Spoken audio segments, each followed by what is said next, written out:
26 তারিখ 9 মাস 2024 সাল। আজকে মিনিফায়ার কম্বো প্যাকেজ নিয়ে দেখাবো আপনাদের।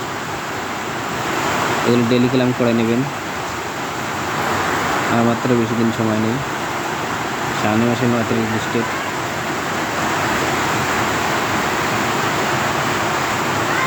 আজকের প্যাকেজটি নেবেন এইরকম সিস্টেমে। এই রোবটটারে 4 ভাগ করবেন। যেমন নিচেরটা আছে 4, মাথা নিচে আছে 2, আবার নিচেরটা আছে 4, মাথা নিচে আছে 2। এরকম ক্লিক করলে একটু ওয়েট করবেন, দিয়ে দেবেন। যদি না দেয় আবার একটু ট্রাই করবেন। 4, 2, 4, 2, মানে খুব দূরত্বে কোডটা বসা লাগবে, তাহলে জিনিসটা দেবে।